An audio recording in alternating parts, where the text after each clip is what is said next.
நிச்சயமா இல்லைம்மா, நிச்சயமா இல்லை. இல்லைம்மா, மக்கள் ஆதரவுங்கிறது நிச்சயமா இப்போதைக்கு அதிமுகவுக்கு இல்லை. எடப்பாடியுடைய ஒவ்வொரு நடவடிக்கையும் அப்படித்தான். ஸ்டாலினை பொறுத்தவரை ஓரளவு நல்லபடியாக ஆட்சியை கொண்டு போறாரு.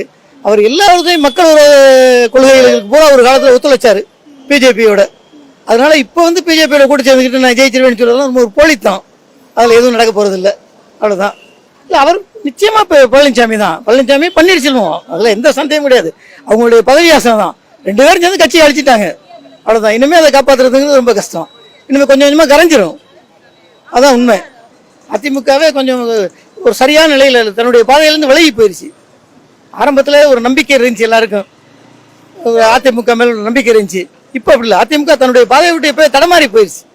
அதனால இனிமேல் வர வாய்ப்பு இல்லை.